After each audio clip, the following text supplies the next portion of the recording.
The bottle of lavender oil slipped from Rebecca Lawson's fingers and shattered across the wooden floor of her perfumery shop, releasing a cloud of purple-scented chaos that made her eyes water and her carefully organized afternoon dissolve into disaster. She dropped to her knees, frantically trying to salvage what she could, when the door swung open and the largest man she had ever seen stepped inside, filling the doorway with shoulders so broad they nearly brushed both sides of the frame. "Shop's closed," Rebecca said without looking up, her hands sticky with oil and glass shards glinting between her fingers. "Door was open," came a voice so deep it seemed to rumble up from the earth itself. "Needed to ask about supplies." Rebecca finally glanced up and found herself staring at a man who looked like he had been carved from the mountains themselves. He stood well over 6 feet tall, with long dark hair that fell past his shoulders and a beard that framed a face weathered by sun and wind. His arms, visible beneath a worn leather vest, were thick with muscle that spoke of years chopping wood, hauling game, and surviving in places most men feared to tread. This was autumn of 1872 in Council Bluffs, Iowa, and while the town saw its share of rough characters, this man was something different altogether. "I said closed," Rebecca repeated, rising to her feet with as much dignity as she could muster while reeking of enough lavender to perfume an entire church congregation.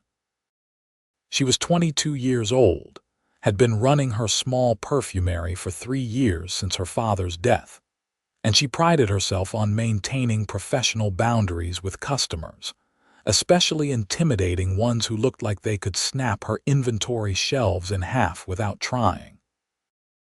The man's eyes, a startling shade of gray like storm clouds over the prairie, swept across the shop's interior, taking in the rows of small bottles, the drying herbs hanging from the ceiling beams, the copper distillation equipment her father had imported from France before his heart gave out during a particularly brutal winter. His nose wrinkled slightly, and Rebecca felt an unexpected flush of embarrassment at his obvious discomfort with the concentrated floral atmosphere. "Name's Nathaniel Wright," he said, making no move to leave despite her dismissal. "Came down from the high country near the Medicine Bow Range in Wyoming Territory. Been 3 months since I've seen civilization, and my supplies are running low. Someone at the general store said you might have certain items." "I make and sell perfumes, not mountain man provisions," Rebecca said, bending to pick up the larger shards of glass and dropping them into her work apron's deep pocket. "You want the general store, the trading post, or the mercantile. All 3 are on this same street." "Already been," Nathaniel said. "They don't carry what I need. Medical alcohol, pure enough for cleaning wounds and treating frostbite, essential oils for trade with the tribes, beeswax for waterproofing." "Lady at the mercantile said you're the only one in Council Bluffs who distills her own spirits and extracts her own essences." Rebecca paused in her cleaning, considering.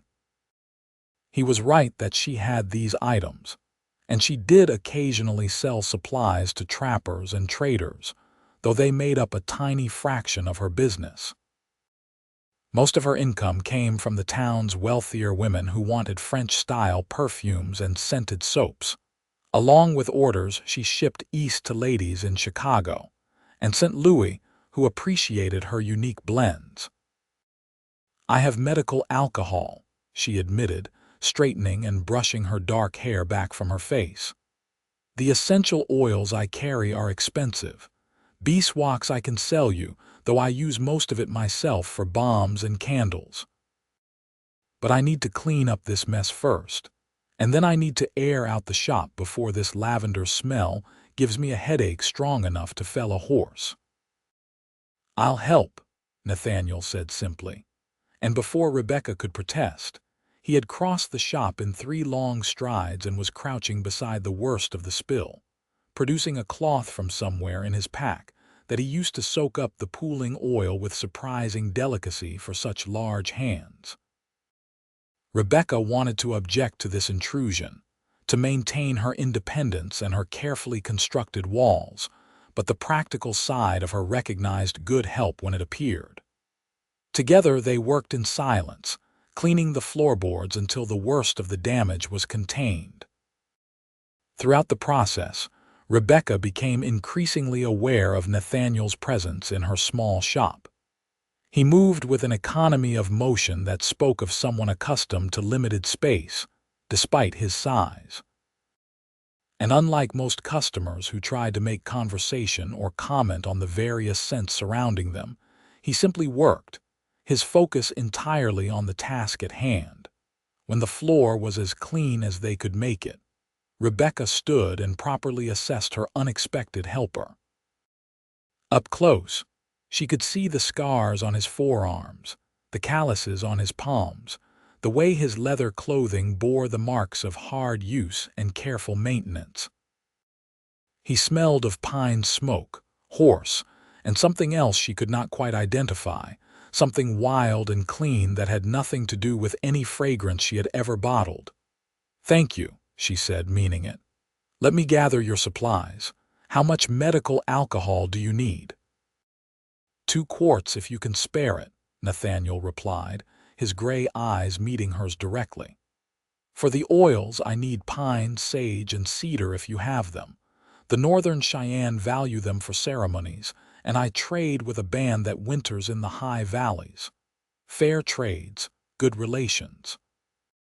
Keeps everyone safer." Rebecca nodded, appreciating his straightforward approach. She moved through her shop, gathering bottles and jars, measuring and pouring with practiced precision. Nathaniel watched her work with the same quiet attention he had given to cleaning the floor, and Rebecca found herself hyper-aware of his gaze, not in an uncomfortable way, but in a manner that made her skin prickle with an awareness she had not felt in longer than she cared to admit. "You make all this yourself?" Nathaniel asked as she sealed a bottle of cedar oil with wax. "Everything except the base alcohol, which I buy from a distiller in Omaha," Rebecca confirmed. "My father taught me the craft. He trained in Grasse in France before immigrating to America. He met my mother in New York, and they eventually made their way west, following opportunity. He died 3 years ago, left me the shop and the knowledge. I've been managing on my own since then." "No family?" Nathaniel's question was direct but not intrusive, simply seeking information. "Mother died when I was 12. No siblings. An aunt in Philadelphia who writes occasionally to suggest I abandon this provincial life and come live with her, become a proper lady, find a proper husband." Rebecca could not quite keep the bitter edge from her voice.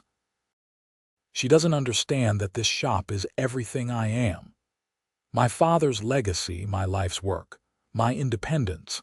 I will not abandon it for tea parties and social climbing." Nathaniel nodded slowly, as if she had said something that made perfect sense to him. "Independence is worth fighting for," he agreed. "Worth protecting.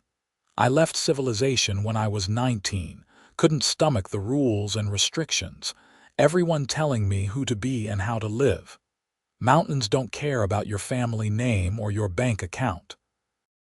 They only care if you're strong enough, smart enough, respectful enough. That's a kind of honesty you don't find in towns." "Then why come down at all?" Rebecca asked, surprising herself with her curiosity. She typically kept customer interactions brief and professional, but something about Nathaniel invited conversation despite his taciturn manner. "Supplies I can't make or hunt," he admitted. "News, sometimes. Company, occasionally, though I've got a Newfoundland dog named Bear who's better company than most men. And sometimes the silence gets so complete you forget what your own voice sounds like. Need to remember you're still human, still part of the world, even if you choose to live at its edges." Rebecca measured out beeswax, her hand steady despite the strange flutter in her chest that Nathaniel's words provoked. She understood that feeling more than she wanted to admit. Her shop kept her busy, kept her fed and housed, but the loneliness of running it alone, of living in the small apartment above it with only her cat Magnolia for company, sometimes pressed down on her like a physical weight. "That comes to $8.50, she said, tallying the supplies. "I'm giving you a fair price, same as I'd charge any trader, but these are quality items. The medical alcohol is 95% pure, and the essential oils are first-press distillation, nothing diluted or adulterated." Nathaniel counted out coins from a leather pouch, his movements deliberate. Rebecca noticed the money was a mix of American silver, some gold dust in a small vial, and what looked like Mexican pesos. When he had assembled the correct amount, he pushed it across her work counter, then hesitated, his large hand resting beside the coins.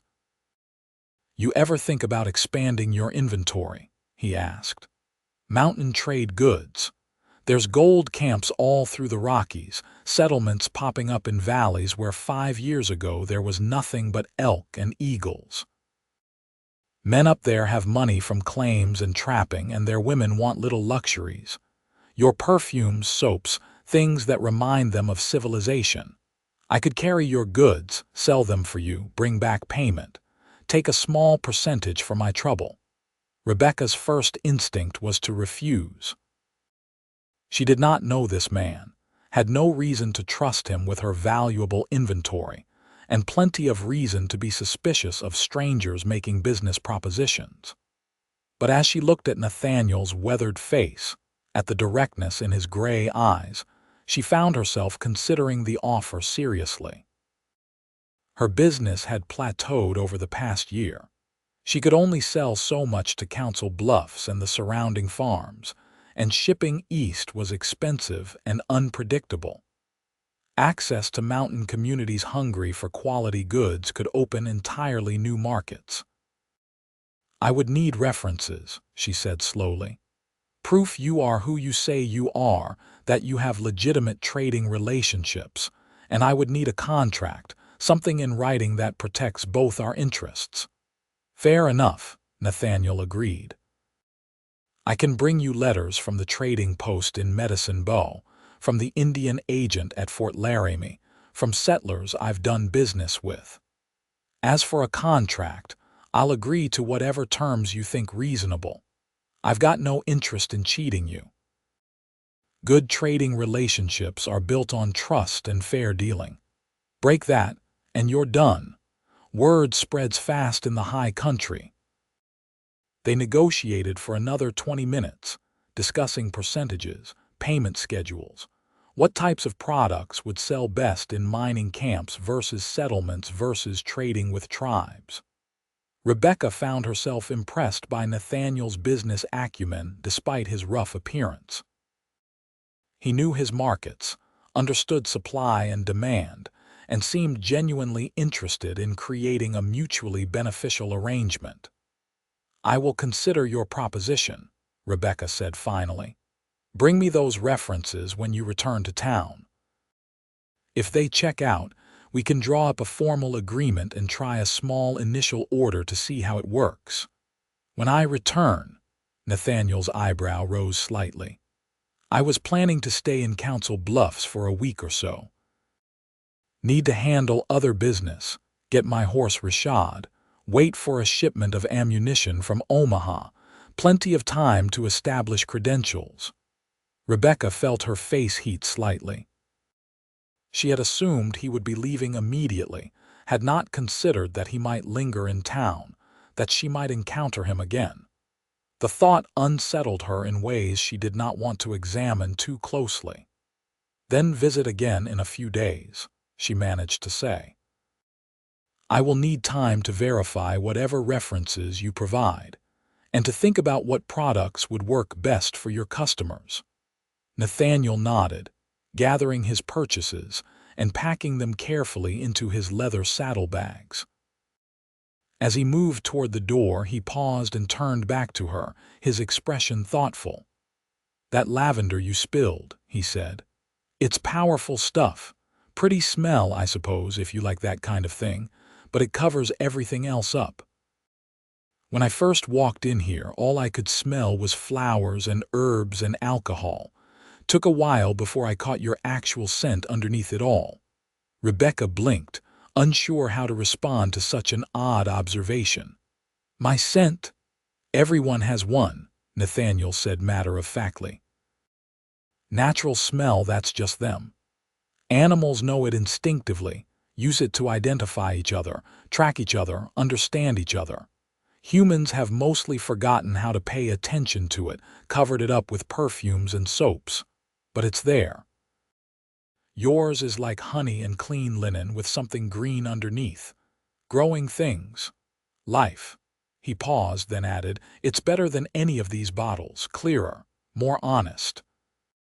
Before Rebecca could formulate a response to this deeply personal and completely inappropriate observation, Nathaniel touched the brim of his hat in farewell and stepped out into the afternoon sunlight, leaving her alone in her lavender-drenched shop with her thoughts in complete disarray. The next 3 days passed in a blur of work and unwelcome distraction. Rebecca threw herself into her usual tasks, distilling new batches of rose water, preparing orders for customers in Omaha and Chicago, experimenting with a new blend that combined bergamot and vanilla in proportions she had been refining for weeks. But no matter how busy she kept her hands, her mind kept drifting back to Nathaniel Wright and his strange comments about her natural scent. No one had ever said anything like that to her before. It was intimate in a way that should have felt invasive, but instead felt oddly respectful, as though he had seen something true about her that usually remained hidden.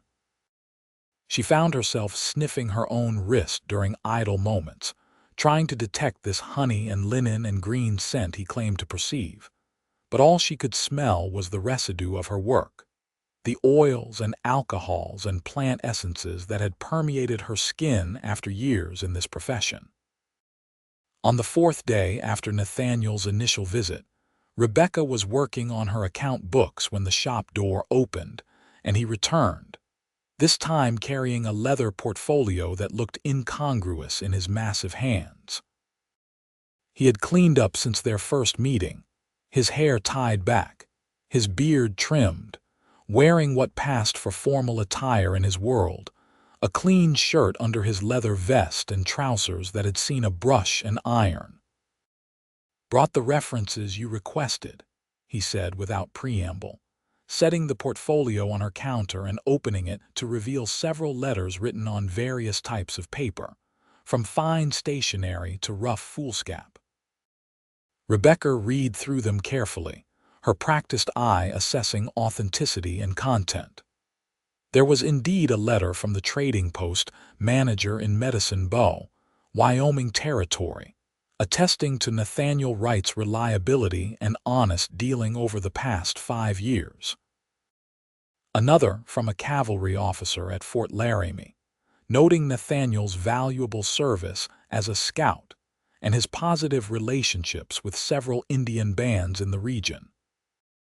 A third from a mine supervisor in South Pass City, explaining that Nathaniel had successfully delivered specialized equipment and supplies on 3 separate occasions when no other trader would risk the difficult journey.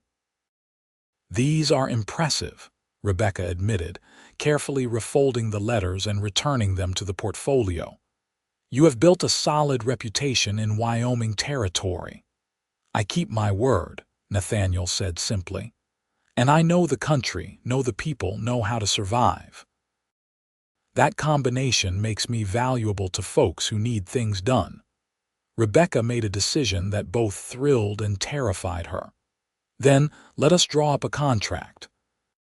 I will prepare a trial order of goods, small enough that neither of us risks financial ruin if something goes wrong, but substantial enough to be worth your effort. You will take them into the high country, Sell what you can, and return with payment and records of what sold well and what did not. Based on those results, we can decide whether to continue the arrangement. They spent the next hour working out details, writing and revising contract terms, negotiating splits of profit and responsibility for damaged or stolen goods. Rebecca discovered that Nathaniel could read and write quite well despite his mountain man lifestyle, his handwriting precise if old-fashioned. When they finally had a document both could agree to, they signed it, and Rebecca felt a thrill of excitement at this expansion of her business, tempered by nervousness at trusting so much to a man she barely knew. "I will have your order ready in 2 weeks," she said.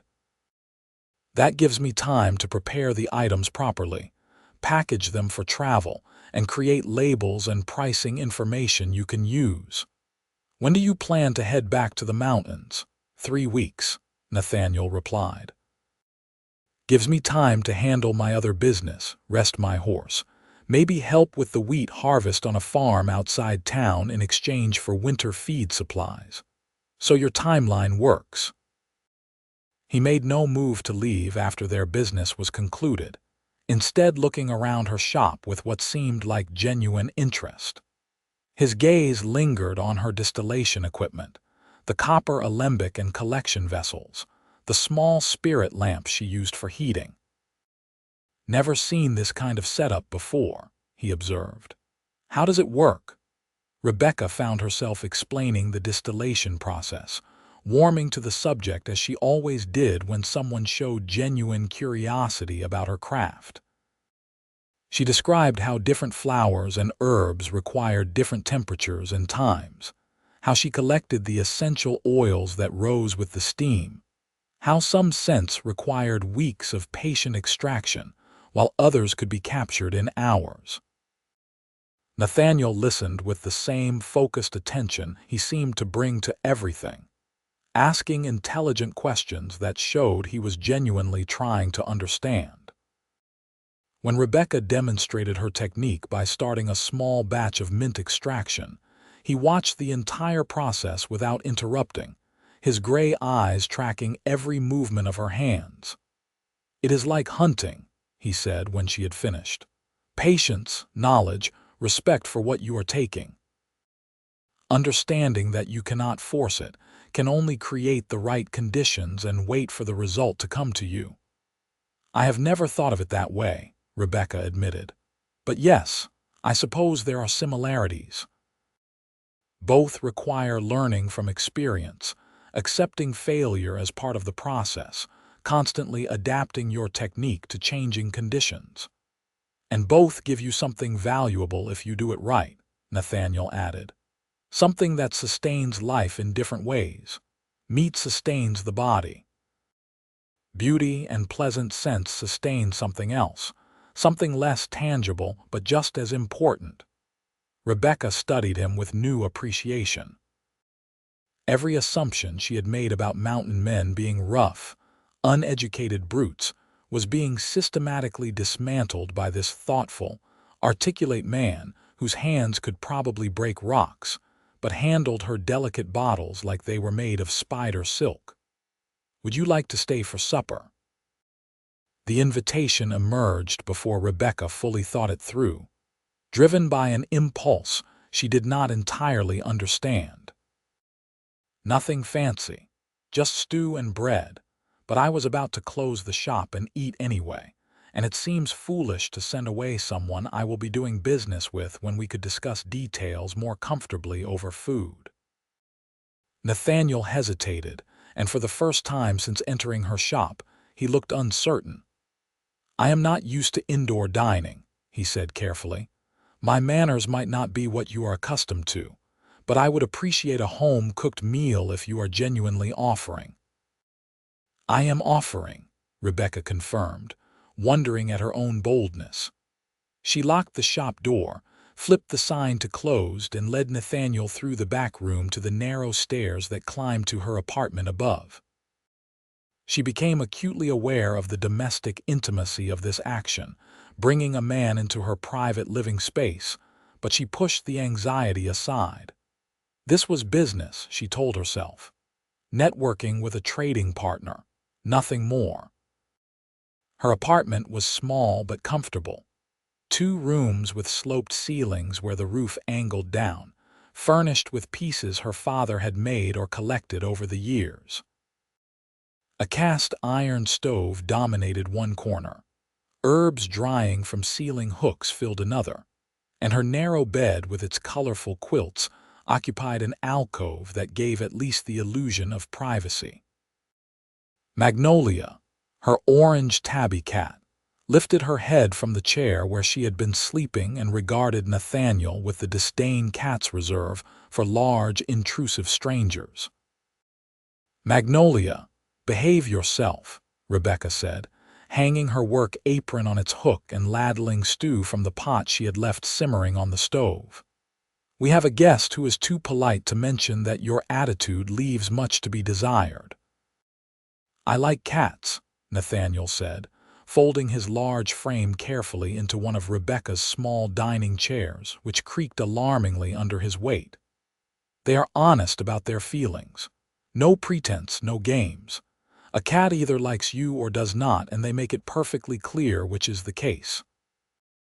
As if to prove him correct, Magnolia jumped down from her chair, stalked across the room, and began rubbing against Nathaniel's legs, purring loud enough to be heard across the room. Rebecca stared in shock.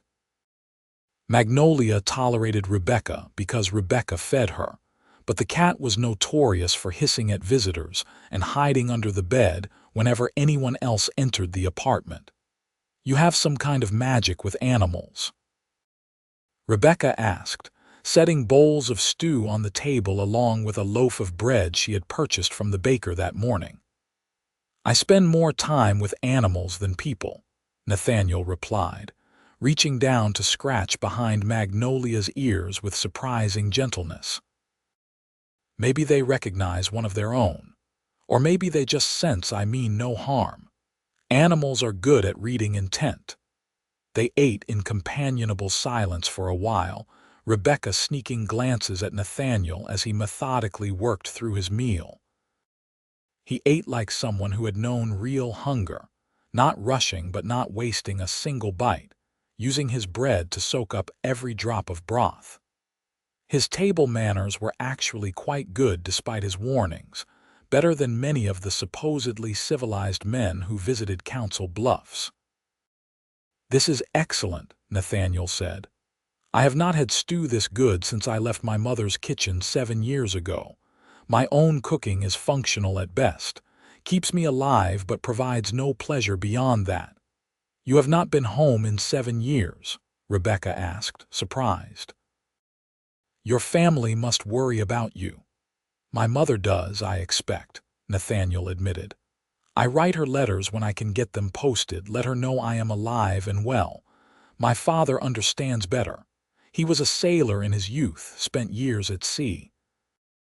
He knows the pull of wild places, the need some people have to test themselves against elements bigger than human concerns. We made our peace before I left. He knows I will come back when I am ready, when whatever I am looking for in those mountains finally reveals itself." "What are you looking for?" Rebecca asked softly. Nathaniel was quiet for a long moment, his gray eyes distant. "I will know when I find it," he finally said. "Or maybe I am not looking for something at all. Maybe I am just being what I was meant to be. Some men are meant for cities and society. Others are meant for open spaces and solitude. Fighting against your nature brings misery. Accepting it brings peace, even if that peace comes with hardship." Rebecca understood that sentiment more than she wanted to admit. She had tried, briefly, to be what her aunt wanted, to care about fashion and social standings and marital prospects. It had made her profoundly unhappy. Only when she accepted that she was meant to be a perfumer, to carry on her father's work, to build something with her own hands and mind, had she found contentment.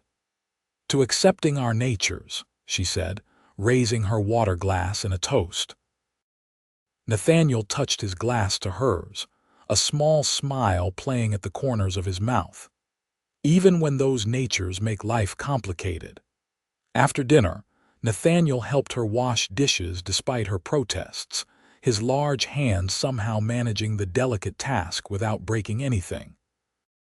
As they worked side by side in the small kitchen area, Rebecca became increasingly aware of his physical presence, the warmth radiating from his body, the way his forearm brushed against hers when they reached for the same dish.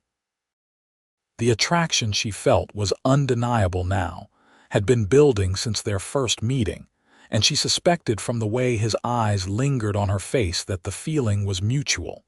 But neither of them acted on it. Nathaniel maintained a respectful distance, never presuming or pushing boundaries.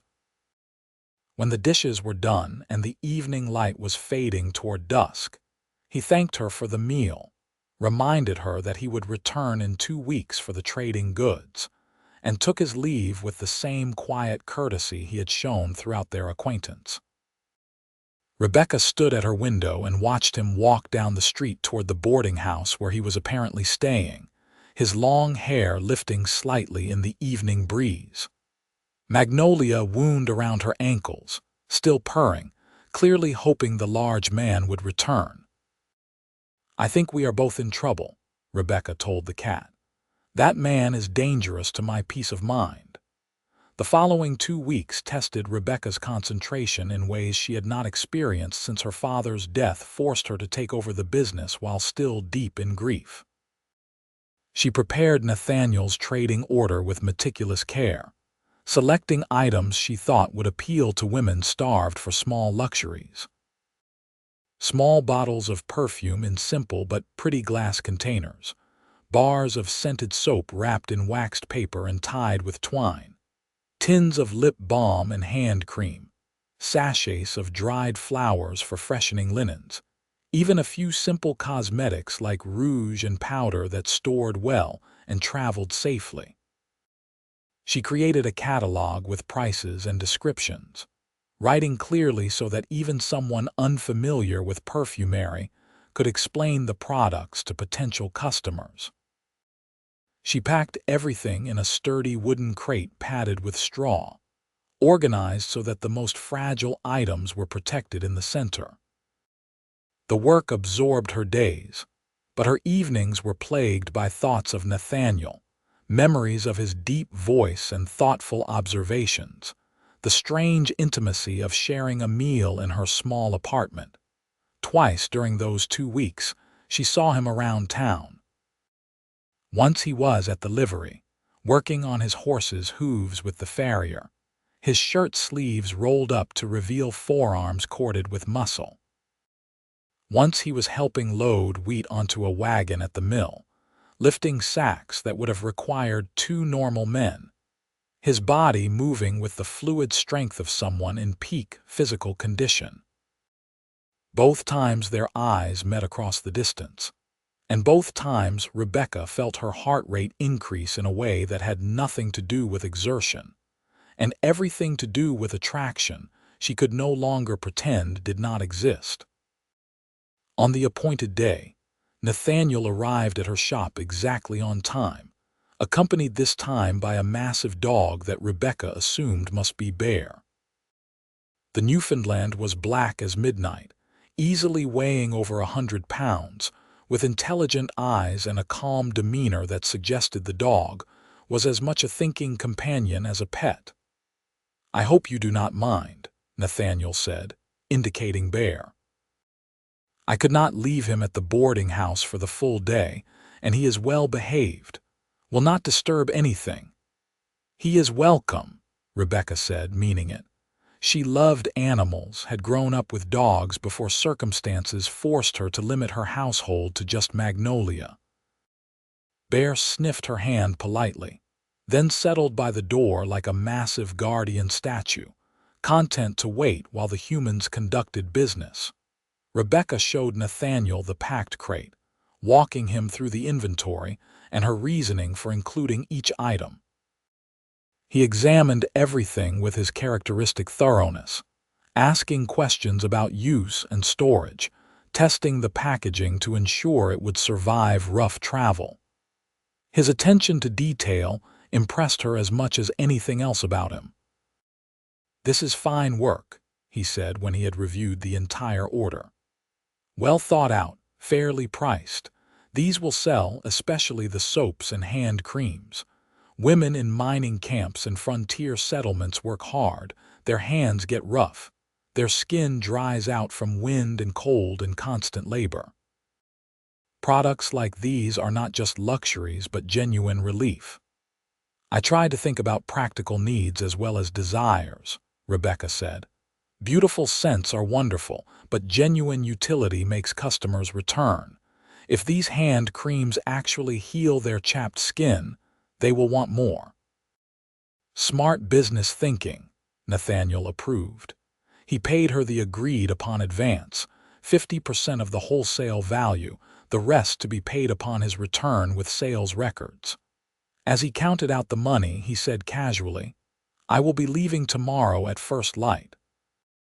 Should be back in Council Bluffs within 6 weeks, maybe sooner if the weather holds and the mountain passes stay clear." 6 weeks. The length of time hit Rebecca harder than it should have. She would not see him for a month and a half, maybe longer if complications arose. Anything could happen in the mountains during that time. He could be injured, killed by animals or weather or accident, and she might never know what became of him or her investment. "Be careful," she said, the words emerging more urgently than she intended. "I am trusting you with valuable inventory, yes, but more than that, I would hate to hear you came to harm." Nathaniel's gray eyes met hers, and something shifted in his expression, became warmer and more open. "I will be careful," he promised. "I have something to come back to now, beyond just habit and supplies. I have a business partner to report to, accounts to settle.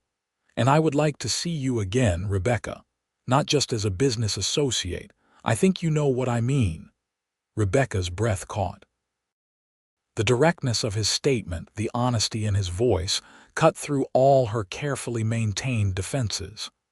"I do know," she admitted, "and I would like to see you again as well.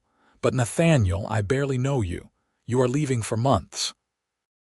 I do not even know if you are married, if you have a woman waiting somewhere, if this is just the loneliness of town making you say things you do not mean." "I am not married," Nathaniel said firmly. "No woman waiting anywhere. I have not had a serious relationship since I went to the mountains because I could not ask anyone to share that life, and I was not ready to give it up. But something is different now. Meeting you feels like finding something I did not know I was searching for. I am not asking for promises or commitments after knowing each other such a short time. I am just asking if I can court you properly when I return. Take you to dinner, maybe to a church social if they have them here. Spend time together beyond business transactions." Rebecca's mind raced. Every practical instinct told her this was too fast, too uncertain, too risky. She had worked hard to build her independence, and romantic entanglements threatened that carefully constructed stability. But her heart, that traitorous organ, was already invested in this rough, thoughtful man who smelled like pine forests and looked at her like she was more fascinating than any mountain vista. "Yes," she heard herself say. "When you return safely, you may court me properly. And Nathaniel, I will be waiting. Please do not make me wait forever." The smile that transformed his face was worth every risk. He reached out slowly, giving her time to pull back if she wanted, and gently tucked a strand of hair behind her ear, his calloused fingertips barely grazing her cheek. The touch sent electricity through her entire body. 6 weeks or less, he promised. "I will travel fast, sell faster, and return as soon as I can manage it. And Rebecca, I always keep my word." He left shortly after, Bear trotting beside him, the crate of goods loaded onto a pack horse that waited outside. Rebecca watched from her doorway as he led his horses down the street, not looking back because looking back would only make leaving harder. When he finally turned the corner and disappeared from sight, Rebecca returned to her shop and tried to focus on work, but her mind kept drifting north and west, following him into the mountains. The weeks that followed were simultaneously the longest and shortest of Rebecca's life. Her days filled with the usual rhythm of her business, the satisfaction of creating beautiful scents and useful products, the steady stream of customers and orders. But underneath, everything ran a current of anticipation and worry, wondering where Nathaniel was, what he was doing, whether he was safe. She had not realized how lonely her life had been until someone had briefly disrupted that loneliness, leaving an aching gap when he departed. 5 weeks after Nathaniel left, a letter arrived for Rebecca, delivered by a cavalry courier passing through Council Bluffs on his way to Fort Omaha. The envelope was battered and stained, the wax seal bearing an official military stamp. Rebecca's hands shook as she opened it, afraid of what news it might contain. The letter was from the cavalry officer at Fort Laramie, writing to inform her that Nathaniel Wright had stopped at the fort 3 days previous, had asked the officer to forward this enclosed note to Rebecca Lawson in Council Bluffs, and had continued on his trading route into the mountains. Inside was a second letter, this one written in Nathaniel's precise handwriting on rough paper that had clearly traveled hard miles. "Rebecca," it began, dispensing with formal greetings in a way that felt intimately personal. "I write this from Fort Laramie, having made good time through South Pass and down to the North Platte. Your goods have generated significant interest already. I sold half the inventory at a settlement near South Pass City, the women there practically fighting over your hand creams and rose water perfume. The mining camp supervisor's wife has asked if you can create a custom blend for her, something with jasmine and citrus. I told her I would inquire. Your business instincts were correct. These products fill a genuine need, and I believe we have only scratched the surface of the potential market. I will sell the remaining inventory in the next 2 weeks, then begin the return journey. I think of you often, wonder what you are doing, whether you think of me. The mountains are beautiful this time of year, but they feel emptier than usual, as though I left something important behind in Council Bluffs, something I very much want to return to. I will see you soon. Nathaniel." Rebecca read the letter 3 times, tracing the words with her fingers, imagining his voice speaking them. The professional news about sales was gratifying, confirmation that her judgment had been sound. But the personal words at the end made her heart race. He thought of her often. She made the mountains feel empty. He wanted to return to her. She penned a reply immediately, knowing it probably would not reach him before he started back, but needing to respond anyway. She told him about her work, about a new blend she was developing with bergamot and amber, about how Magnolia seemed to be watching the door more than usual, as though waiting for someone. She told him to be safe, to take no unnecessary risks, to remember that people in Council Bluffs were waiting for his return. She did not sign it with love, not yet, but she signed it with affection and anticipation, which felt honest without being presumptuous. 6 weeks and 3 days after Nathaniel departed, Rebecca was closing her shop for the evening when she heard a familiar, deep voice call her name. She spun around so fast, she knocked over a display of sachets, sending them tumbling across the counter as Nathaniel stepped through the door, looking road-worn and tired but unmistakably whole and healthy. Rebecca did not remember moving, did not make a conscious decision, but suddenly she was across the shop and in his arms, her face pressed against his chest, his heart beating strong and steady beneath her ear. Nathaniel wrapped his arms around her carefully, as though afraid she might be fragile, might break under his strength. "I came back," he said, his voice rumbling through his chest. "Just like I promised." "You did," Rebecca said, not pulling away, not ready to give up the warmth and solidity of his embrace. "I was starting to worry. 6 weeks and 3 days is longer than 6 weeks. The weather turned," Nathaniel explained. "Had to wait out a storm in the high country, then swung south to deliver some specialty items to a trading post. But I pushed hard to get back as soon as I could. I have money for you, accounting records, orders for more inventory. And I have this." He pulled back slightly and reached into his leather vest, producing a small object wrapped in soft deerskin. Rebecca took it carefully, unfolding the leather to reveal a small carved wooden box, no bigger than her palm, made from some light-colored wood she did not recognize and decorated with an intricate pattern of leaves and vines. "Aspen wood," Nathaniel explained as she examined it. "I carved it myself during the storm when I was stuck waiting for weather to clear. Thought you could use it for storing small amounts of precious oils or maybe ingredients that need special protection. The carving is aspen leaves, which is appropriate since that is what the box is made from." Rebecca's eyes burned with unexpected tears. The gift was beautiful and practical, thoughtful and personal, created by his hands specifically for her. She had received gifts from suitors before, expensive items intended to impress, but nothing that had ever touched her as deeply as this simple carved box. "It is perfect," she whispered. "Thank you, Nathaniel. I will treasure it. Does that mean you are still willing to let me court you?" Nathaniel asked, a hint of uncertainty in his voice. "I will understand if you changed your mind while I was gone. 6 weeks is a long time. You might have had other offers, other opportunities."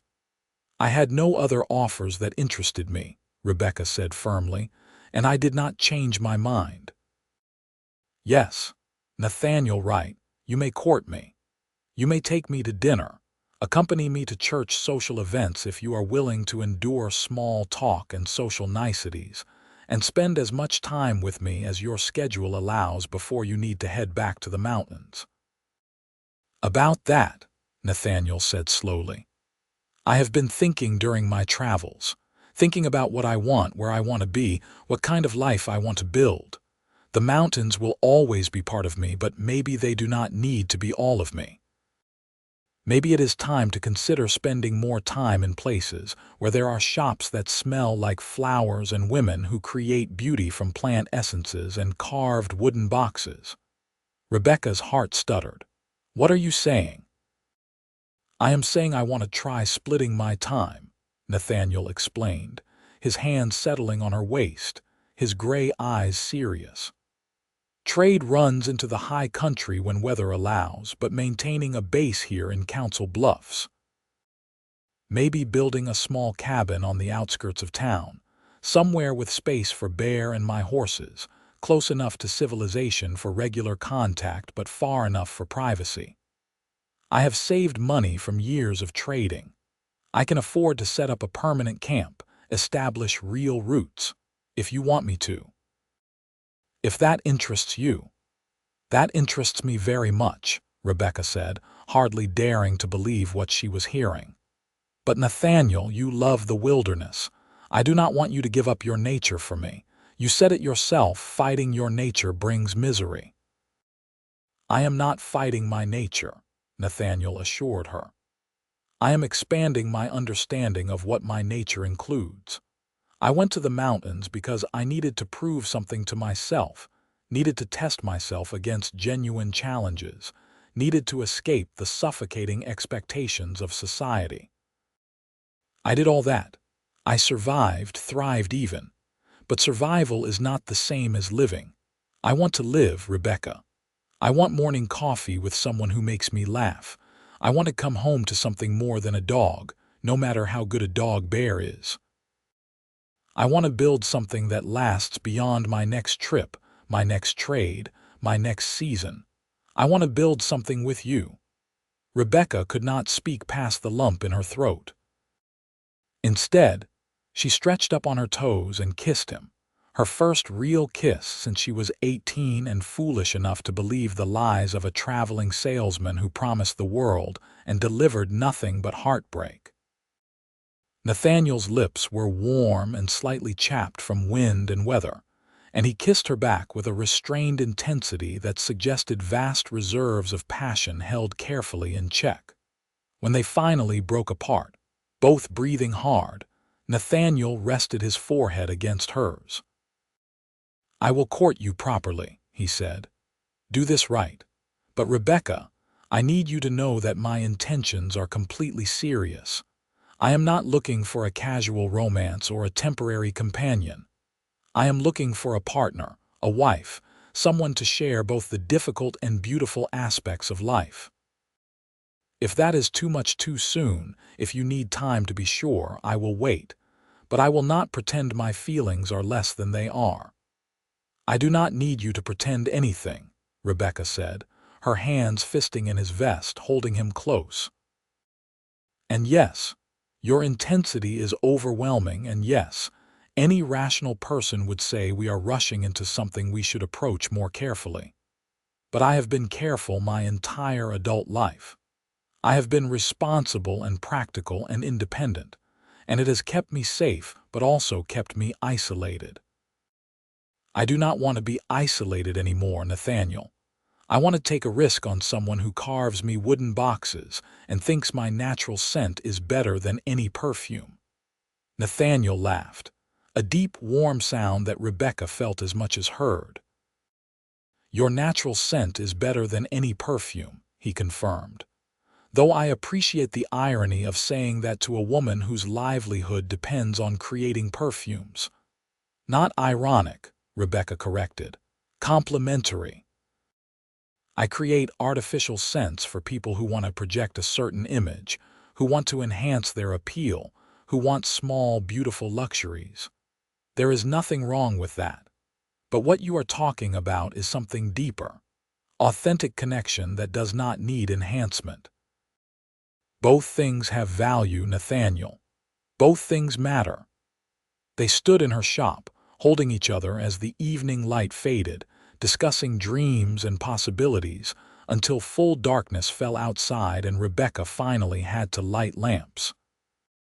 Only then did they separate, Nathaniel heading to the boarding house to clean up and rest from his journey, Rebecca climbing to her apartment with her carved box clutched close to her heart. The courtship that followed was unlike anything Rebecca had experienced or even imagined. Nathaniel approached it with the same focused intensity he brought to everything, setting out to learn everything about her, spending every moment he could spare in her company. He took her to dinner at Council Bluff's finest restaurant, where his presence created a stir among the refined diners, but his impeccable manners won grudging respect. He accompanied her to church services and actually listened to the sermons, discussing theology with the minister afterward in ways that revealed he had clearly spent significant time thinking about spiritual matters during his solitary mountain years. He helped her in the shop when she would allow it, proving surprisingly useful with heavy lifting and organization, if not actual perfume creation. He brought her fresh flowers from the prairie, simple wildflowers that she distilled into unique essences she had never worked with before. He cooked dinner for her in her apartment, creating surprisingly sophisticated meals from basic ingredients, explaining that living alone in the wilderness forced you to become creative with limited resources. But more than any specific activity, Rebecca treasured the conversations. Nathaniel was a thoughtful, well-read man despite his rough lifestyle, carrying books in his saddlebags and reading by firelight during long wilderness nights. They discussed literature and philosophy, debated the expansion of the railroad and what it would mean for the territories, shared stories about their childhoods and the paths that had led them to this unlikely meeting. Nathaniel told her about his youth in Pennsylvania, growing up in a wealthy merchant family, where his size and physical inclinations set him apart from his more scholarly brothers. He described the suffocating pressure to follow the family business, to become a counting house clerk when everything in his nature craved open spaces and physical challenges. He spoke of his decision to go west at 19, the fights with his father who called him irresponsible, the tears of his mother who feared she would never see him again. The loneliness of those first mountain winters, the steep learning curve of survival, the slow building of skills and reputation that made him valuable to traders and settlers. Rebecca shared her own history, growing up in a household that always smelled of flowers and alcohol, learning her craft from a father who wanted her to carry on his legacy, but never quite believed the frontier would let her maintain the refined art he loved. Her mother's death from influenza, leaving a hole in their small family that never quite healed. The difficult years after her father's death when creditors circled and customers doubted a young woman could manage a business alone. The satisfaction of proving them wrong, building success through quality work and fair dealing, but the loneliness that came with independence. "We are both people who chose difficult paths," Nathaniel observed one evening as they walked along the bluffs above the Missouri River, watching the sun set in spectacular oranges and reds. "Could have had easier lives if we had just accepted what was expected, but easier is not always better." "No," Rebecca agreed, her hand tucked into the crook of his arm. "Easier is not better, but that does not mean difficult is wrong. It just means you have to be sure the difficulty serves a purpose, builds toward something worthwhile." "What I am building with you is worthwhile," Nathaniel said with the directness that still took Rebecca's breath away. "Most worthwhile thing I have ever done, actually. Trading and surviving in the mountains proved things to myself. But building a relationship with you, creating partnership and intimacy, that is different. That requires different kinds of strength." "Emotional strength," Rebecca said. "Vulnerability, trust. Those are harder for people like us who have learned to rely only on ourselves." "Then we will learn together," Nathaniel said simply. He stopped walking and turned to face her, his large hands cupping her face with surprising gentleness. "Rebecca Lawson, I have courted you for 4 weeks now. That is probably not long enough by society's standards. A proper courtship should last months, maybe a year. But I am not a patient man when I know what I want. And I want you. I want to marry you, build a life with you, wake up beside you for all the mornings I have left. I want to expand your business together, combine your craft and my trading relationships into something bigger than either of us could create alone. I want children with you if you want them. I want to grow old with you, watching the sunset from our porch instead of from some lonely mountain peak. So I am asking, knowing it is probably too soon, knowing you might say you need more time. Rebecca, will you marry me?" Rebecca's eyes filled with tears. Everything rational in her mind screamed that 4 weeks was indeed too soon, that she should be cautious, that rushing into marriage was foolish. But her heart, that traitorous, wonderful heart, knew with absolute certainty that she loved this man, trusted this man, wanted to spend her life with this man. "Yes," she said, the word emerging choked with emotion. "Yes, Nathaniel, I will marry you. And you are right that it is too soon by any conventional measure. But we are not conventional people. We have never followed conventional paths. Why start now?" Nathaniel kissed her then, deep and passionate, no longer holding back the intensity he had carefully restrained during their courtship. Rebecca kissed him back with equal fervor, pouring 4 weeks of building desire into the embrace. When they finally broke apart, Both breathing hard, the sun had set and the first stars were appearing in the darkening sky. "We should set a date," Nathaniel said, his voice rough. "I want to do this properly. Church wedding if you want one, or justice of the peace if you prefer simplicity. Whatever makes you happy. But soon, Rebecca. I have waited 7 years in the wilderness for something I did not know I was looking for.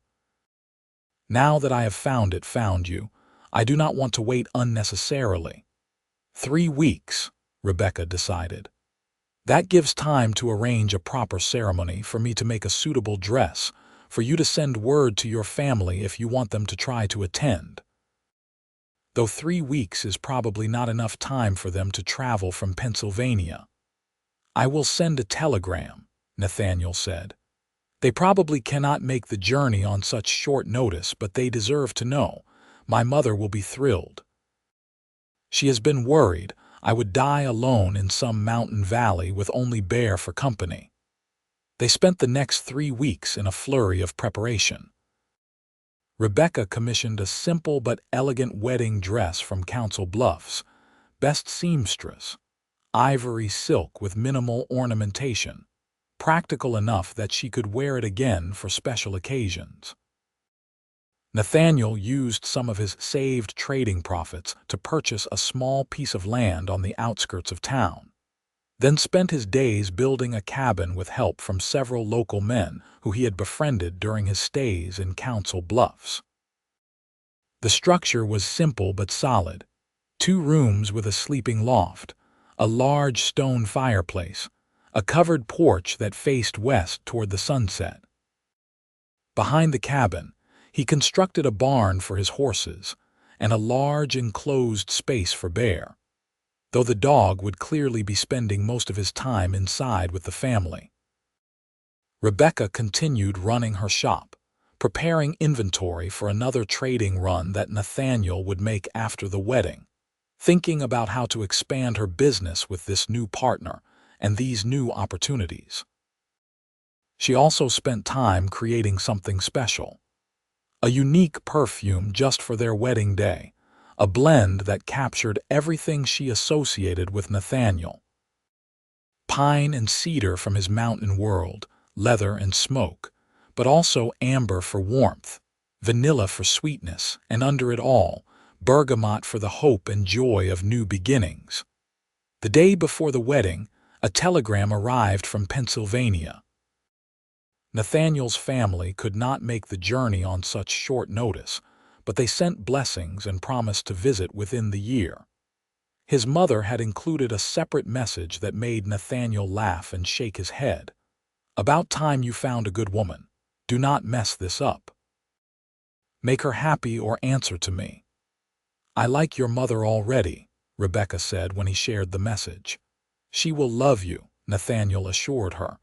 "And if she does not, which seems impossible, I will still marry you because I am choosing you, Rebecca. My family's approval matters to me, but it is not required. You are required. Everything else is secondary." The wedding took place on a bright October morning in 1872, the trees along the Missouri River painted in autumn colors that rivaled any palette Rebecca had ever created. The ceremony was held in Council Bluffs' small Presbyterian church, witnessed by about 30 townspeople who had befriended Rebecca over the years or done business with Nathaniel. The minister kept the service simple and heartfelt, focusing on partnership and commitment rather than flowery language. Rebecca wore her ivory silk dress and carried a bouquet of prairie wildflowers that Nathaniel had gathered at dawn. Nathaniel wore new clothes purchased specifically for the occasion, dark trousers and a white shirt under a leather vest that was clearly his one concession to maintaining his identity, despite the formal circumstances. His hair was neatly tied back, his beard trimmed, and Rebecca thought she had never seen a more handsome man. They spoke their vows in clear voices, promising love and fidelity, partnership and respect, support through whatever challenges life brought. When the minister pronounced them married and Nathaniel kissed her, Rebecca felt something settle in her chest, a sense of rightness and belonging she had not felt since her father died and left her alone in the world. She was not alone anymore. She had chosen this man, and he had chosen her, and together they would build something beautiful. The reception was held in the church's social hall, a simple affair with food contributed by various townspeople, music provided by a local fiddler and guitarist. Rebecca and Nathaniel danced together, despite his protestations that he had not danced since leaving civilization, and his natural grace and sense of rhythm proved him wrong about his abilities. They ate cake and accepted congratulations, and endured the good-natured teasing that accompanied any wedding celebration. As the sun set and the party wound down, Nathaniel and Rebecca slipped away to their new cabin, leaving Bear to be fed and entertained by friendly townspeople who had offered to give the newlyweds privacy for their wedding night. The cabin was warm from the fire Nathaniel had laid that morning, golden lamplight softening the rough wooden walls, their few belongings already moved in and organized into a space that felt immediately like home. Rebecca stood in the center of the main room, suddenly nervous now that they were alone, now that the formality of courtship had ended and real married life was beginning. Nathaniel seemed to sense her uncertainty because he crossed to her slowly, giving her time to adjust, and simply took her hands in his. "We do not have to rush anything," he said quietly. "I know that physical intimacy is new territory for us. We have all the time in the world now. We are married, no pressure, no expectations beyond what feels right to both of us." "I want this," Rebecca said, squeezing his hands. "Want you." "I am just nervous because I have never been with anyone before, and you are so large and strong, and I am worried I will disappoint you or not know what to do." "You could never disappoint me," Nathaniel said firmly. "And I will be gentle, will let you set the pace. We will figure this out together, just like we are figuring out everything else together. Trust me." "I trust you," Rebecca confirmed, and she did, completely and without reservation. Their first night together was tender and occasionally awkward. Two people learning each other's bodies and preferences, navigating vulnerability and desire. But it was also beautiful and deeply connecting, creating bonds that went beyond the legal and emotional to something physical and profound. Nathaniel was indeed gentle, attentive to her comfort, patient when she needed time to adjust, passionate when she responded with equal desire. They fell asleep tangled together in their new bed, exhausted and happy, Bear's snoring drifting up from his place by the fireplace below the loft. The first months of marriage brought adjustments and compromises, as Rebecca and Nathaniel learned to merge their independent lives into a shared existence. Rebecca continued running her perfumery, now with Nathaniel's help during his time in Council Bluffs. He proved surprisingly useful in the business, his trading experience giving him valuable insights into markets and pricing, his physical strength allowing them to expand production capacity as demand grew. Together they developed a thriving mail order business, shipping Rebecca's creations throughout the territories and even back east. Nathaniel made 2 more trading runs before winter closed the mountain passes, each time carrying Rebecca's goods along with his other merchandise. The arrangement proved enormously profitable for both of them. Rebecca's perfumes and soaps commanded premium prices in mining camps and frontier settlements, while Nathaniel's established relationships ensured steady sales and repeat customers. By the time snow began falling in December, they had earned enough profit to make several improvements to their cabin and set aside substantial savings. But more important than financial success was the joy they found in daily life together. Rebecca loved having someone to cook breakfast with, to discuss her day with, to curl up beside when winter winds howled outside their walls. Nathaniel seemed to thrive on domesticity in ways he had not anticipated, taking pleasure in small things like maintaining their household, caring for the animals, making repairs and improvements to their property. He still disappeared into the wilderness for several days at a time, needing that connection to wild places, but he always returned eager to be home, greeting Rebecca like he had been gone months instead of days. Winter brought its own challenges and pleasures. The perfumery business slowed as travel became difficult, giving Rebecca more time to experiment with new blends and techniques. Nathaniel used the time to trap in the nearby hills, providing furs they could sell and meat for their table.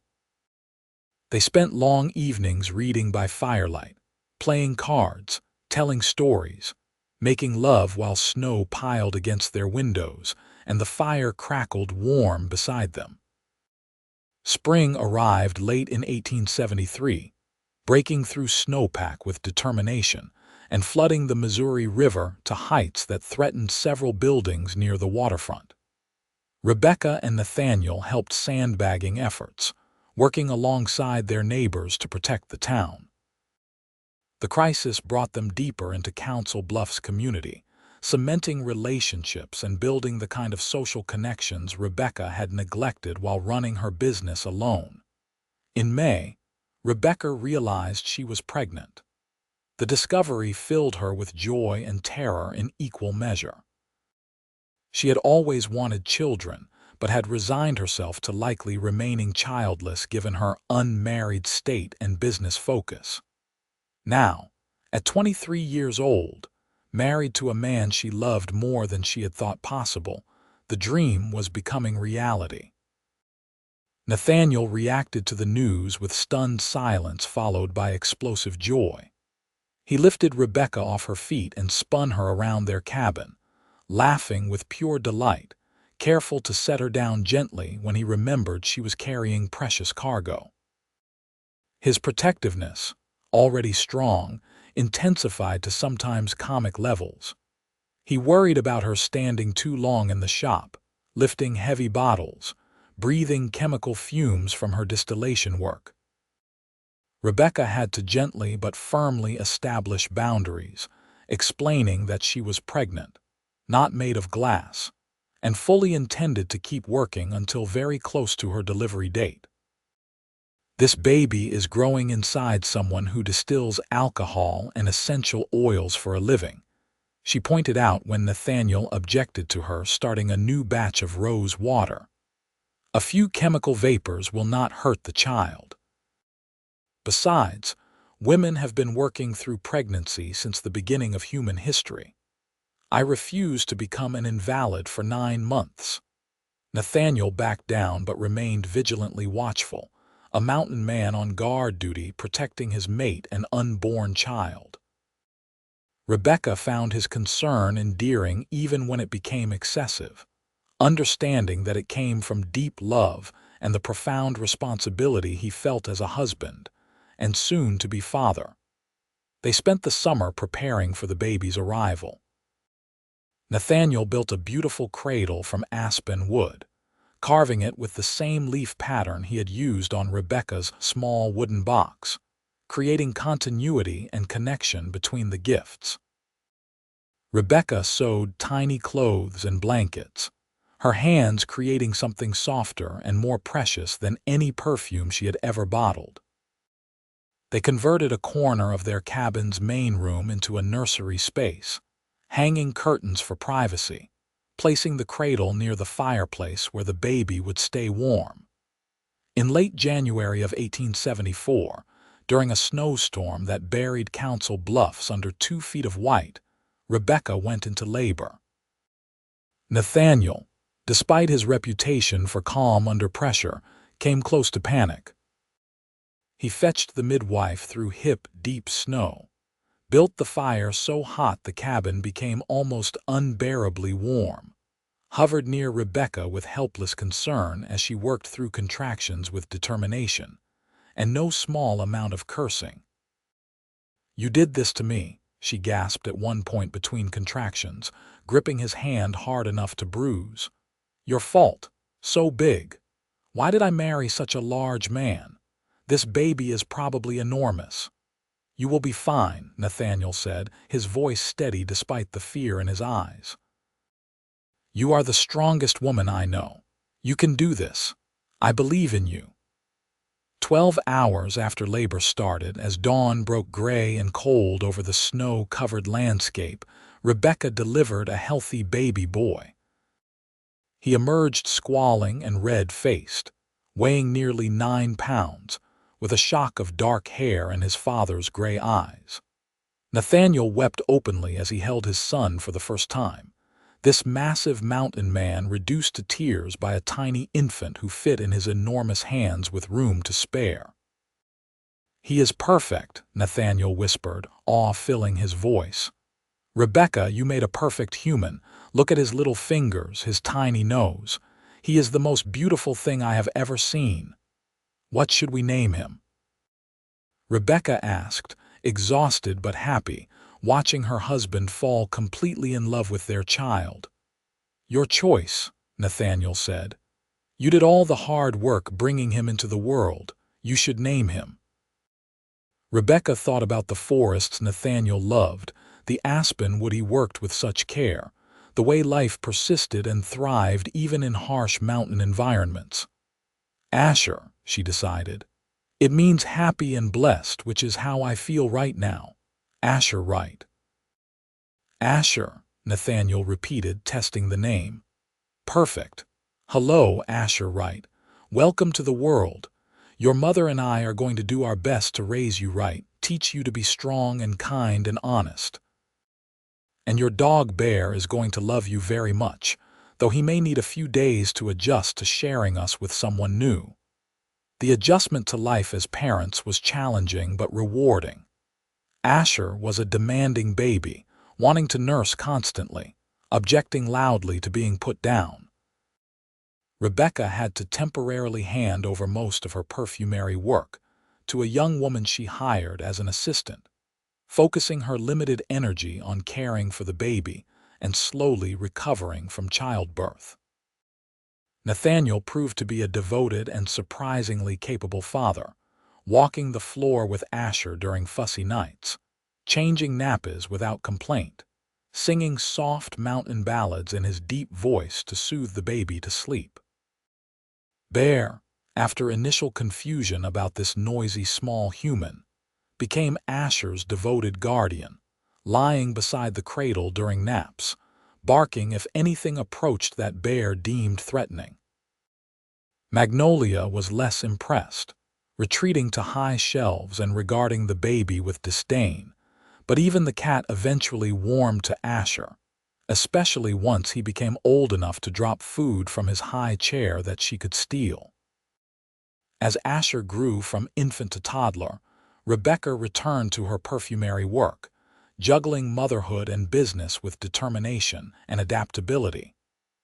Nathaniel continued his trading runs but shortened them significantly, unwilling to be away from his family for extended periods.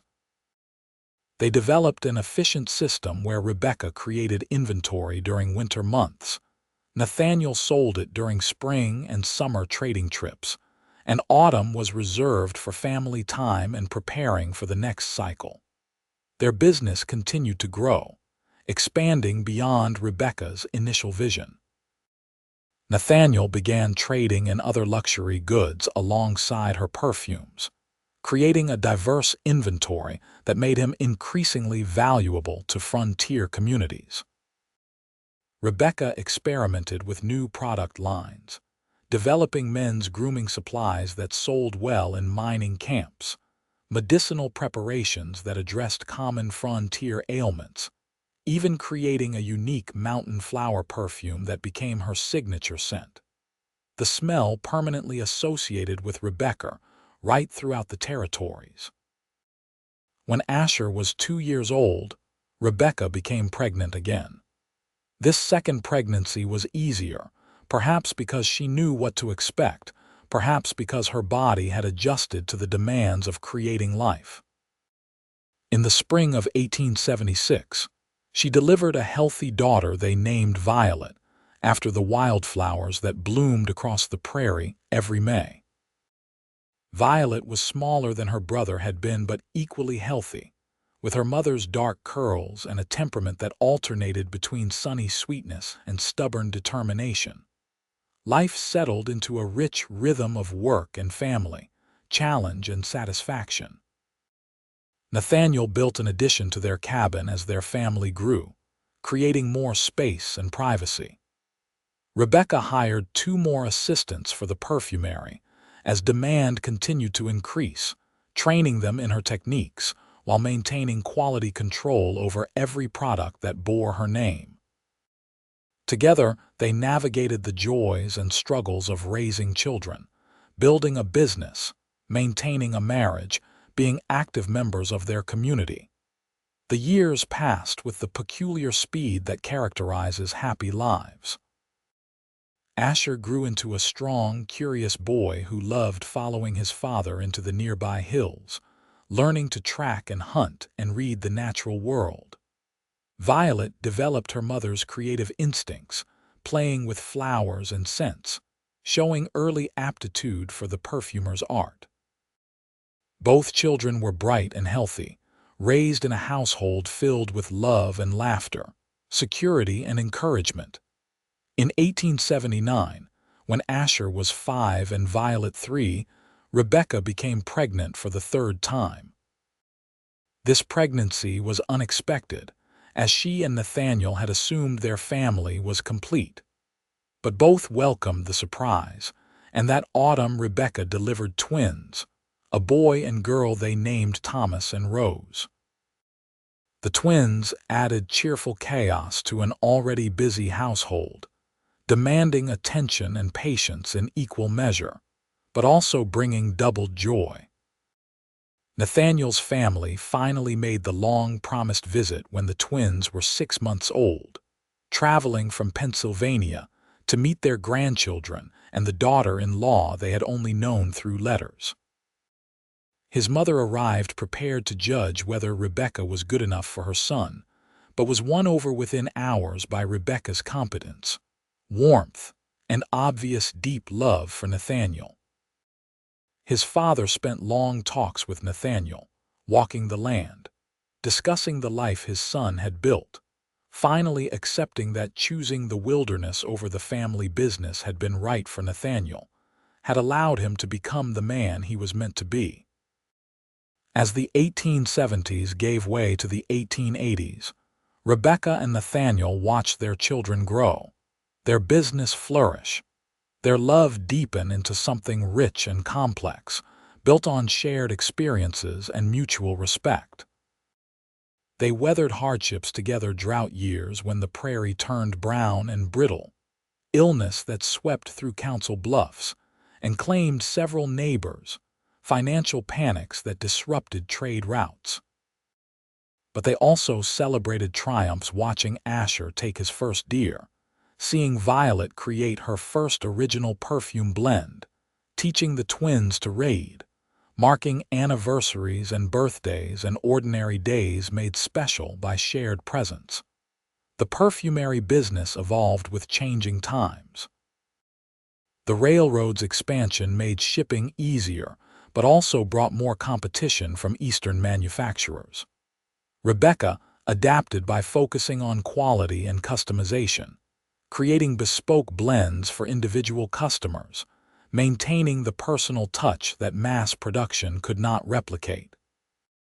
Nathaniel's trading business similarly evolved, shifting from primarily mountain trading to broader regional commerce, establishing regular routes and reliable partnerships throughout Iowa, Nebraska, and Wyoming territory. In 1885, when Asher was 11, Nathaniel took him on his first extended trading trip into the mountains. Rebecca worried about them for the entire month they were gone, imagining every possible disaster that could befall her husband and firstborn son. But they returned safely, Asher transformed by the experience, full of stories about mountain peaks and narrow trails, about trading with Cheyenne families and sleeping under stars so thick they looked like spilled milk across the sky.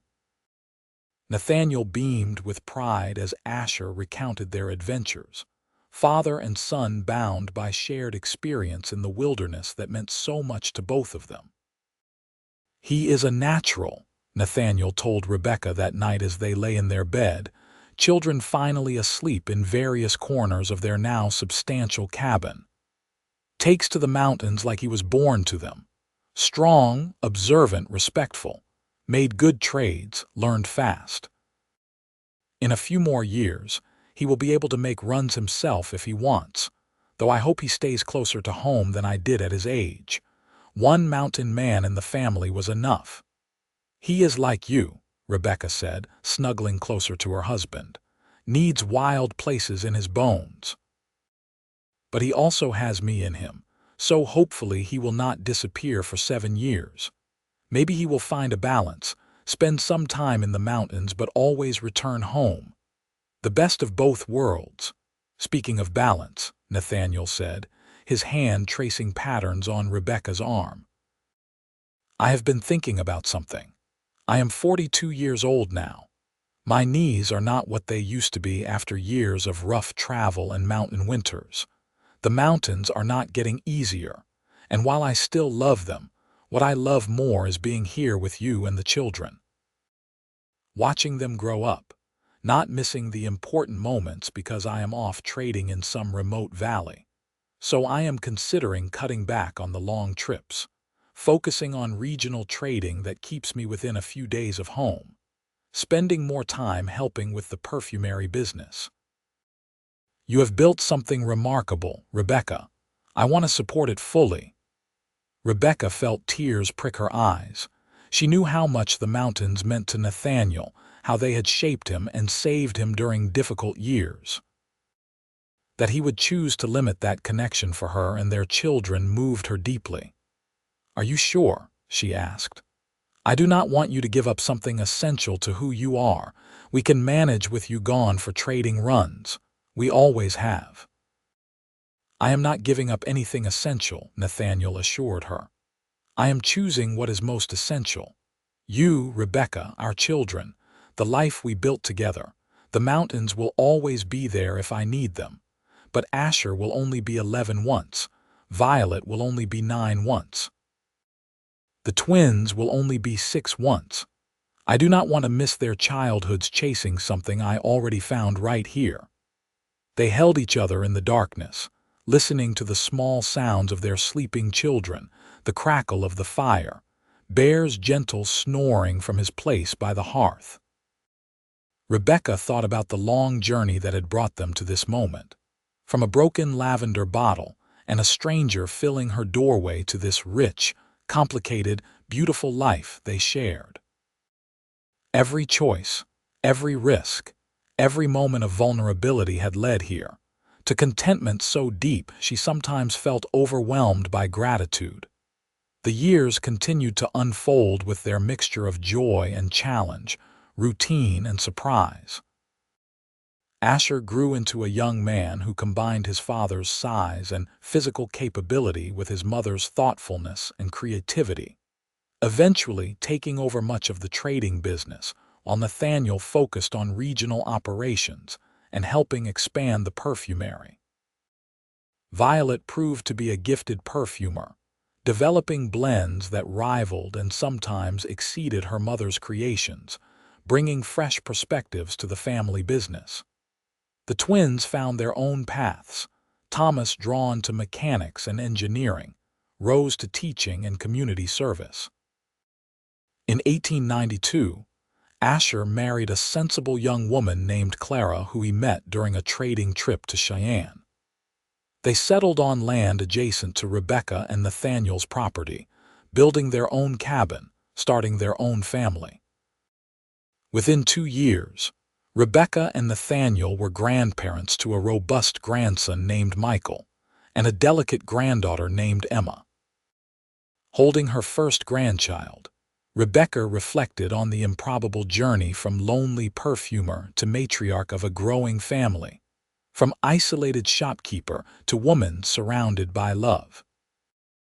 Violet married at 23, choosing a banker's son from Council Bluffs who appreciated her artistic temperament and business acumen. They remained in town, taking over an expanded perfumery business that now occupied 3 buildings and employed 15 people. Rebecca gradually stepped back from day-to-day operations, transitioning from owner to advisor, training Violet to carry the business into its next generation. The twins both moved to larger cities for opportunities Council Bluffs could not provide. Thomas to Chicago, where his engineering skills found ready employment in the booming industrial sector. Rose to Omaha, where she became a teacher at a progressive school for girls. Both remained close to the family through frequent letters and occasional visits, their lives expanding in ways Rebecca and Nathaniel celebrated even while missing their daily presence. As the 19th century drew toward its close, Rebecca and Nathaniel found themselves entering their 60s, transitioning from the busy middle years of life to something quieter but no less rich. Their cabin, expanded multiple times over the decades, was too large now for just the two of them and Bear's successor, a younger Newfoundland they had named Cedar. But they filled it regularly with children and grandchildren, hosting Sunday dinners and holiday celebrations, creating space for family to gather and connect. Nathaniel's hair had gone completely gray, his face deeply lined from years of weather and sun, his body still strong but showing the inevitable effects of hard use over decades. Rebecca's dark hair was streaked with silver, her hands marked by age spots and years of working with chemicals, her body softened by 4 pregnancies and 62 years of life. But when Nathaniel looked at her, she could still see the same heat and appreciation that had filled his eyes when they were young. And when she looked at him, she still felt her heart quicken with love and desire, still found him the most compelling man she had ever known. They spent their days in comfortable routine, working less but staying active, walking the bluffs above the Missouri River, tending the substantial garden that provided much of their food, reading and talking, and simply enjoying each other's presence, without the pressing demands of children or business. Nathaniel still disappeared into the nearby wilderness for days at a time, needing that connection to wild places, always returning to Rebecca with stories and small treasures, interesting stones, feathers, once a piece of fossilized wood that looked like art. On a cool evening in October 1898, Rebecca and Nathaniel sat on their porch watching the sunset paint the western sky in spectacular colors. They had been married 26 years, had built a life together that exceeded anything either had imagined during those early uncertain days of courtship. 4 children raised successfully into capable adults, a business that thrived across generations, a love that had deepened and strengthened through decades of shared experience. "You remember the day we met?" Rebecca asked, her hand nestled comfortably in Nathaniel's much larger one. "When I broke that lavender bottle and you walked in like a mountain come to life, filling my entire shop. I remember thinking you were the most beautiful woman I had ever seen," Nathaniel replied, even covered in lavender oil and clearly annoyed at being interrupted. "Maybe especially then, actually. You were so fierce and independent and competent. I wanted to know everything about you. And I thought you were intimidating and strange, commenting on my natural scent like it was a completely normal observation," Rebecca laughed. "Who tells a woman he just met that she smells like honey and linen and growing things? That was the most unusual introduction I had ever received." "But I was right," Nathaniel said, lifting her hand to his lips and kissing her knuckles gently. "You did smell like those things. Still do, underneath whatever perfume you are testing. That scent is just you, Rebecca. Your essence. Better than anything you ever bottled, though I know that is heresy for a perfumer to hear." "It is not heresy," Rebecca corrected softly. "It is truth. I spent my life creating artificial beauty, bottling ephemeral scents, trying to capture in glass what exists naturally in the world. But what we have, what we built together, that is real in ways no perfume could ever be. Honest, authentic, as true as mountain stone and prairie grass." They sat in comfortable silence as the sun completed its descent and stars began appearing in the darkening sky. Bear, the old dog named Cedar, lay at their feet, his breathing steady and peaceful. Somewhere in the distance, an owl called, its haunting voice echoing across the bluffs. The night air carried the scent of approaching autumn, of harvested fields and wood smoke, of endings and beginnings intertwined. "I love you," Nathaniel said, the words as simple and profound as the first time he had spoken them. "Have loved you since you stood in that lavender-scented chaos and ordered me to help clean up. Will love you until whatever moment I draw my last breath. You are the best thing that ever happened to me, Rebecca Wright. The treasure I found when I stopped looking." "And I love you," Rebecca responded, her voice thick with emotion. "My mountain man who carved me wooden boxes and saw me more clearly than I saw myself, who chose to stay when staying was harder than leaving, who built this beautiful life with me one day at a time. You are my home, Nathaniel. Not this cabin or this town or even this land. You, wherever you are, is where I belong."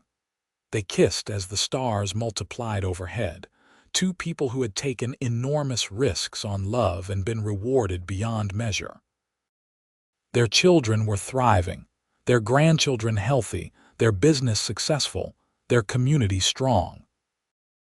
They had weathered storms literal and metaphorical, had survived loss and celebrated triumph, had grown together rather than apart despite all the pressures that could have driven them in different directions. The years ahead would bring their own challenges as age continued its inevitable work. There would be illness to face, loss to endure, changes to adapt to. But they would face it together as they had faced everything, with love and partnership and the deep trust built over decades of shared life. The mountain man and the perfumer, unlikely pair bound by recognition and choice, had created something that would outlast them both: a family, a legacy, a love story that future generations would tell with wonder and aspiration. And on that October evening, with the prairie stretching dark and vast around them, and the stars wheeling overhead in their eternal dance, Rebecca and Nathaniel were completely, profoundly content. They had found what many search for but few discover: true partnership, authentic connection, a love that enhanced rather than diminished their individual natures. She was still the perfumer mixing fragrant oils, creating beauty from flowers and herbs. He was still the mountain man who loved wild places and honest living. But together they were something more, something neither could have been alone. The night deepened around them, but they remained on their porch, reluctant to break the perfect stillness of the moment. Eventually, the chill drove them inside to the warmth of their home, to the bed they had shared for over 2 decades, to rest in each other's arms as they had done thousands of nights before and would, health willing, do for thousands more. Their story was not finished, would not be until death finally separated them.